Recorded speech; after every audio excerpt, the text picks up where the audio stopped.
Hello दोस्तों। आप लोग कैसे हैं? उम्मीद है आप लोग अच्छे होंगे। तो हम ना आज आखिरी अध्याय लेके आए हैं फाइन आर्ट्स के अपनी 11th क्लास की शॉर्ट नोट्स का, जिसका चैप्टर 8 में इंडो इस्लामिक वास्तुकला के कुछ कलात्मक पहलू इसका टाइटल है।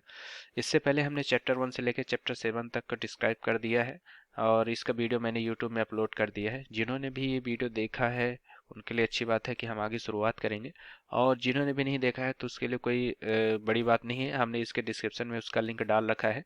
आप जाएं डिस्क्रिप्शन से लिंक लेके उसका चैप्टर 1 से लेकर चैप्टर 7 तक कंप्लीट करें, फिर उसके आगे यहाँ आके आप चैप्टर 8 देखें। तो चलिए शुरू करते हैं। चैप्टर 8 में हमें बताया गया है कि इस्लामिक वास्तुकला के जो जैसे भारत में जो इन्वेजन हुआ इस्लाम का, उसके बाद विस्तार हुआ, तो उनकी वास्तुकला के क्या क्या मतलब प्रभाव देखने को मिला, उसके बारे में चैप्टर 8 में आपको बताया गया। तो अगर देखा जाए तो इस्लाम धर्म का फैलाव कहाँ से हुआ है? ये स्पेन में भारत की ओर से आया है, स्पेन की तरफ से भारत आया है। और भारत में मुस्लिम सौदागरों, व्यापारियों, धर्मगुरुओं, विजेताओं विजेताओं के साथ आया था। वैसे तो मुसलमान लोगों ने ईसा की 8वीं शताब्दी से सिंध, गुजरात आदि प्रदेशों में इमारतें निर्माण शुरू कर दिया था, लेकिन बड़े पैमाने पर अगर देखा जाए तो 13वीं शताब्दी के प्रारंभ में तुर्कों का शासन जब स्थापित हुआ, उसके बाद उन्होंने उत्तर भारत को जीतकर दिल्ली सल्तनत की स्थापना की, जिस कारण से मुख्यतः है इस्लामिक आगमन माना जाता है। भारत में मुस्लिम शासन के समय यहाँ धार्मिक और धर्मनिरपेक्ष दोनों प्रकार की वास्तुकला विद्यमान थी। मुस्लिम शासकों तथा संपन्न मुस्लिम लोगों द्वारा अनेक छोटे बड़े भवन जोड़े जाने लगे, जैसे रोजमर्रा के लिए इबादत के लिए मस्जिदें और जामा मस्जिदें, मकबरे, दरगाहें, मीनारे, हमाम, सुनियोजित बाग बगीचे, मदरसे, सराय या कारवा सराय और कोस मीनारे आदि। तो यहाँ मुस्लिम इस्लामिक वास्तुकला के शैलियों के प्रकार अगर देखा जाए तो इंडो इस्लामिक वास्तुकला को परंपरा की दृष्टि से कई श्रेणियों में बांटा जाता है, जैसे जिनके नाम है शाही शैली, जिसको मुख्यतः दिल्ली सल्तनत के नाम से जानी जाती है, प्रांतीय शैली मांडू, गुजरात, बंगाल व जौनपुर में, और मुगल शैली जो दिल्ली, आगरा व लाहौर में देखा जाता है, और सबसे अंत में है दक्कनी शैली जो बीजापुर, गोलकुंडा आदि के शासकों द्वारा विकसित की गई थी। ये श्रेणियां वास्तुकलात्मक कार्यों की विशेषताओं को ध्यान में रखते हुए बनाई गई हैं, इसलिए इन्हें अपरिवर्तनीय खांचों से बाहर नहीं बांधकर नहीं रखा जा सकता है।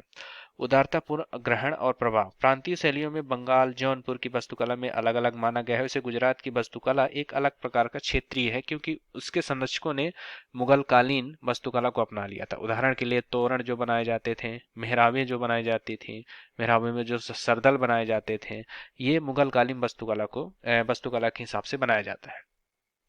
इस्लाम में अन्य सज्जात्मक रूप से देखा जाए तो इन रूपों के कटाव, उत्कीर्णन या गच्छकारी के जरिए प्लास्टर पर डिजाइन या कला शामिल की जाती है। इन डिजाइनों को सादा छोड़ दिया जाता था या उनमें रंग भरे जाते थे। नमूने पत्थर पर पेंट किए जाते थे या पत्थर पर उकेरे जाते थे। इन नमूनों पर तरह तरह के फूल शामिल थे। ये फूल उपमहाद्वीप में और बाहरी स्थानों पर, खास तौर पर ईरान में लगते थे। दीवारों को भी सुरू, चिनार और अन्य वृक्षों तथा फूलदानों से सजाया जाए। जैसा कि आप जानते हैं कि इस्लाम में मनुष्यों के या फिर जीव जंतुओं के वो किसी तरह के नमूनों को वहाँ नहीं उकेरा जाता था। इस वजह से अगर आप देखेंगे तो उनकी इमारतें, मीनारों में फूल, पत्ती आदि के ज्यादातर ये नमूने उकेरे जाते थे। भीतरी छत को सजाने के लिए फूलों में अनेक मिश्रित नमूनों को काम में लिया जाता था। उस समय लोकप्रिय रंग नीला, फिरोजी, हरा और पीला था। जालियों का प्रयोग बहुतायत में होता था। ज्यामितीय रेखी केंद्रीय गुंबद एवं अन्य अधिक बड़ी छतरियों और छोटी छोटी मीनारों का मिला जुला दृश्य प्रस्ताव करती थी। केंद्रीय गुंबद की चोटी पर एक उल्टे कमल पुष्प का नमूना और धातु या पत्थर का कलश होता था। चापे, मोहराबे शादी और सिमटी हुई थी। 15वीं और 16वीं शताब्दियों में दीवार और गुंबदों पर टाइलें भी लगाई जाती थीं। भवन निर्माण सामग्री इस्लाम में भवन निर्माण के लिए सबसे अधिक लोकप्रिय मसाला रोड़ी, कंकड़ आदि से चिनाई करने का मिलावन था। उस समय के सभी भवनों की दीवारें काफी मोटी होती थीं। इन दीवारों को चुनने के बाद उस पर चूने की लिपाई की जाती थी या पत्थर के चौके जोड़े जाते थे। निर्माण के काम में कई तरह के पत्थरों का इस्तेमाल होता था, जैसे स्फटिक, बलुआ पत्थर, पीला पत्थर, संगमरमर आदि। दीवारों को अंतिम रूप देने तथा आकर्षक बनाने के लिए बहुरंगी टाइलों का प्रयोग किया जाता था। 17वीं शताब्दी के शुरू होते होते भवन निर्माण के क्रम में ईंटों का भी प्रयोग होने लगा था। इनसे निर्माण कार्य में अधिक सरलता और नम्यता आ गई। इस चरण की मुख्य बात यह थी कि स्थानीय सामग्रियों पर निर्भरता बढ़ गई। और जो इस्लाम में किला और दुर्ग बनाया जाता था उनमें क्या क्या विशेषताएं पाई जाती थी? जो किले दुर्ग बनाए जाते थे उसमें ऊंची मोटी प्राचीरों, फसीलों व बुर्जों के साथ विशाल दुर्ग, किले बनाना मध्यकालीन भारतीय राजाओं या तथा राजघरानों की विशेषताएं थी। दुर्गों के निर्माण के लिए पहाड़ों की प्रभावशाली ऊंचाइयों का उपयोग किया जाता था और जिसे लाभप्रद समझा जाता था। दुर्गों के निर्माण के लिए पहाड़ों की प्रभावशाली ऊंचाइयों का उपयोग अधिक लाभप्रद समझा गया। ग्वालियर के किले की दीवार सपाट थी। किले के प्रधान सेनापतियों तथा सैनिकों के साथ अनेक वीर गाथाएं जुड़ी हैं। इनमें स्थित राजमहलों में ने अनेक शैलियों के अलंकारिक प्रभावों को बड़ी उदारता के साथ अपने आप में सजो रखा है। मीनारे स्तंभ या गुम्बद एक अन्य रूप मीनार थी जो भारतीय उपमहाद्वीप में सर्वत्र पाई जाती है। मध्यकाल की सबसे प्रसिद्ध और आकर्षक मीनारें दिल्ली में कुतुब मीनार और दौलताबाद किले में चांद मीनार। मीनारों का उपयोग अजान या इबादत के लिए किया जाता था। असाधारण ऊंचाई शासक की शक्ति का प्रतीक थी। मीनारें नीचे से मोटी और ऊपर से पतली होती गई। यह बहुभुजी और वृत्ताकार रूपों का मिश्रण है। ऊपरी मंजिलों में कहीं कहीं संगमरमर का प्रयोग होता है और बारजे अत्यंत सजे हुए होते थे। मीनारों पर शिलालेख एवं आयतें खुदी होती थी। चांद मीनार में 4 मंजिलें हैं जो आंगू रंग से पुती हुई है, आड़ू रंग से पुती हुई है, सॉरी। और जैसे मकबरे जो बनाए जाते थे उनमें शासकों और शाही परिवार के लोगों की कब्रों पर विशाल मकबरे बनाना मध्यकालीन भारत का एक लोकप्रिय रिवाज था। ऐसे मकबरों के कुछ सुप्रसिद्ध उदाहरण हैं दिल्ली स्थित गयासुद्दीन तुगलक, हुमायूं का मकबरा, अब्दुर रहीम खान खाना और आगरा स्थित अकबर व इत्मादुल के मकबरे इत्मादुल्ला के मकबरे।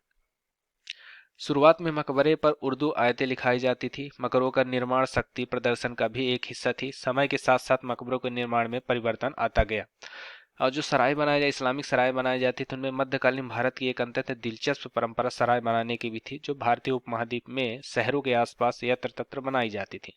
सराय आमतौर पर किसी वर्गाकार या आयताकार भूमि खंड पर बनाई जाती थी और उनका प्रयोग भारतीय और विदेशी यात्रियों, तीर्थयात्रियों, सौदागरों, व्यापारियों आदि को कुछ समय ठहरने की व्यवस्था के लिए किया जाता था। ये सराय आम लोगों के लिए होती थी। आम लोग के स्तर पर संस्कृत विचारों, प्रभावों, समन्वय आदि प्रवृत्तियों का आदान प्रदान होता था। लोगों के लिए इमारतें मध्यकालीन भारत का वास्तुकलात्मक अनुभव राज राजवाड़े या शाही परिवारों तक सीमित नहीं रहा बल्कि समाज के सामान्य वर्गों द्वारा और अनेक सार्वजनिक और निजी तौर पर भी भवन बनाए जाते थे जिनमें से अनेक शैलियों, तकनीकों और सजावटों का मेल पाया जाता था। इन इमारतों में रिहायशी इमारतें, मंदिर, मस्जिद, खानकाह और दरगाह, स्मृति द्वार, भवनों के मंडप और बाग बगीचे, बाजार आदि शामिल हैं। होशंगाबाद का मकबरा एक शानदार इमारत है। मांडू की जामा मस्जिद जुम्मे की नमाज के लिए बड़ी संख्या में इकट्ठे होने वाले नमाजियों के लिए बनाई गई थी। मांडू की प्राचीनतम शैली की वास्तुकला दिल्ली के शाही भवनों की कला के बहुत नजदीक है। मांडू की वास्तुकला आडंबरहीन शैली है। मांडू की वास्तुकला में फर्श, जालियां उकेरे गए हैं, टोड़े और संरचनाओं का हल्कापन पाया जाता है। ताजमहल, जैसे कि आप ताजमहल के बारे में देखिए उसकी क्या विशेषता है। मध्यकालीन भारत की विकासात्मक वास्तुकला अपनी पराकाष्ठा पर पहुंच गई थी जब ताजमहल का निर्माण किया था। ताजमहल की भव्यता और शालीनता, उसकी आडंबरहीन तथा सरल योजना व उठान, उसके विभिन्न अंगों के बीच समानुपात तथा सुडौलता, संगमरमर का प्रयोग अत्यंत सर्वश्रेष्ठ वास्तुकला का उदाहरण है। संगमरमर पर कुरान की आयतें लिखी गई हैं जैसे कि आपने देखा होगा। ताज के विशाल परिसर में प्रवेश पाने के लिए लाल पत्थर से बने द्वार जो कि बहुत विशाल हैं, ये अपने आप में वास्तुकला के सर्वश्रेष्ठ उदाहरण हैं। मकबरा चार बाग की शैली से बना हुआ है जिसमें फव्वारे और पानी के बीच से रास्ता है। इमारत के मुख्य भाग की चोटी पर गोलाकार गुंबद है और 4 गुमटियां स्थित है। ताजमहल मध्यकालीन इमारतों में सर्वाधिक सर्वश्रेष्ठ उदाहरण है। गोल गुम्बद की इसकी विशेषता है। गोल गुम्बद कर्नाटक के बीजापुर में स्थित है। मकबरे पर छोटी छोटी इमारतें हैं। भीतर आने के लिए विशाल दरवाजा, वर्गाकार आधार पर बाग, अर्धगोलाकार गुंबद बगली डाट के सहारे बनाया गया है। इमारत के चारों कोनों पर 7 मंजिली अष्टभुजाकार मीनारें बनी है। ये मुख्यतः आपको शॉर्ट में बताया गया है, ज्यादा इसमें आपको पढ़ने की जरूरत नहीं है, जिससे क्या रहता है कि आप मुख्य परीक्षा के समय आपको पढ़ने में आसानी रहे। जैसे जामा मस्जिद की विशेषताएं, कुछ मेन टॉपिक आपके सामने इसमें बताए। जैसे मध्यकालीन भारत में स्थान स्थान पर अनेक बड़ी बड़ी मस्जिदें बनाई गई जहां नमाज आदि के लिए विशाल आंगन थे। मध्यकाल में हर एक शहर में एक जामा मस्जिद होती थी जो अपने नजदीकी परिवेश के साथ साथ आम लोगों यानी मुस्लिम और गैर मुस्लिम दोनों संप्रदायों के लिए जीवन के केंद्र बिंदु थी। इन्हीं मस्जिदों इमारतों में धार्मिक आदान प्रदान, सांस्कृतिक आदान प्रदान व वाणिज्यिक आदान प्रदान होता था। ऐसी मस्जिदें काफी बड़ी होती थी। यहीं पर इमाम के लिए मेहराब और निम्बर होते थे। रहन सहन काफी खुला होता था। उसमें परिचय की ओर किम्बला लिखा होता था। तो दोस्तों ये आज हमारा लास्ट ये चैप्टर था जिसका 11th क्लास की एनसीईआरटी का। तो हमने इसको आज से कंप्लीट किया। हमारी ये सीरीज कंप्लीट होती है। तो आपने कोई भी जैसी सीरीज लगी हो या फिर जो भी सुधार करना हो, आप हमें कमेंट के माध्यम से बता सकते हैं। और साथ ही साथ आपको ये लिए और कौन से सब्जेक्ट के लिए हम आपके पास लेके आएँ और क्या आपसे डिस्क्राइब करें, वो आप हमें कमेंट के माध्यम से बता सकते हैं। तो थैंक यू दोस्तों, यहाँ तक बने रहने के लिए आपका बहुत बहुत धन्यवाद।